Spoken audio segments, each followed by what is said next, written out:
Og hvornår blev du født? Jeg var født i Nepal, i Hulisted, i hjem. Og det var i 1981. Hvad hedder dine forældre? Og min far hedder Vincent, og min mor hedder Maja. Hvornår blev de født? Og min far, han var født i 1950, og min mor i 1953. Hvor mange søskende har du? Jeg har 3 år. Jeg har 3 søskende. Boede I på landet eller byen, da du var barn? Dengang der var lille små byer, nu er det rigtig store byer. Hvilken type bolig boede I? Den er helt anderledes end Danmark, men det var mit hus og en stor villa. Man kan godt se det.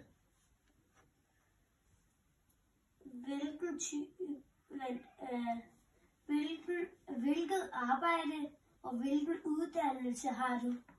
Og jeg har min kandidatuddannelse her fra Danmark, og jeg har arbejdet forskelligt. Jeg arbejder under forsikringsassistenter. Nu arbejder jeg med produktionsvirksomhed. Hvor mange uddannelser har du haft? Jeg har rigtig mange uddannelser. Cirka?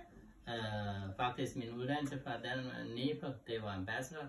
Så jeg har også en uddannelse her fra Danmark, og det er bachelor og kandidat i folkesundhed.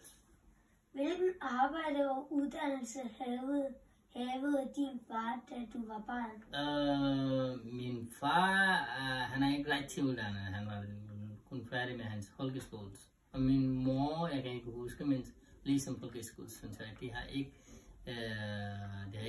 har ikke lang uddannelse ligesom os, og ligesom mig. Hvilken arbejde og uddannelse havde din mor, da du var barn? Og min mor, hun var i husmor, og hun var i hjem, hun arbejdede kun i hjem. Min far, dengang han arbejdede med regering og kommune.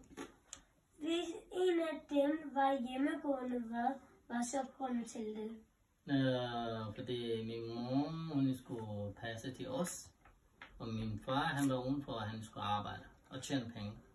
Hvad lavede din mor derhjemme? Hun arbejder i hjem, hun passer os, og så der var også mange ting. Hun kunne godt, for eksempel, det var en rigtig stor hjørne, hun dyrker grøntsager og et eller andet. Hvad lavede din far derhjemme? Mener du med den mor? Okay, min far, han kunne godt hjælpe os at undervise og også hjælpe min mor at lave mad eller købe nogle ting fra supermarkedet. Delte de opgaverne mellem sig? Altid. Havde du og søstre eller din søskende nogle pligter i hjemmet? En gang til, jeg kan ikke forstå dine spørgsmål. Havde du og søstre eller dine søskende nogle pligter i hjemmet? Der var ikke nogen pligter. Lidt og lidt, må jeg se dine spørgsmål. Hvor er det? Kan du vise mig? Bare gå job til at give til at gå med. Nej, der var ikke pligter. Vi kunne godt hjælpe hinanden. Der var ikke noget meget pligtigt. Har du andet, som du gerne vil fortælle om din barndom? Og min barndom, det var rigtig luksus. Og mine forældre har investeret rigtig mange penge for vores uddannelse. Faktisk, vi alle sammen har gjort en international skole, hvor min uddannelse var altid fra for eksempel her fra 0. klasse til folkeskole og universitet, det var kun på engelsk. Og det var meget dyrt, og mine forældre har rigtig arbejdet hårdt for at så kan barn gå i international skole. Okay. Er der flere spørgsmål? Hvor mange penge har din mor lige nu? Måske det er ikke relevant, men hun er rig.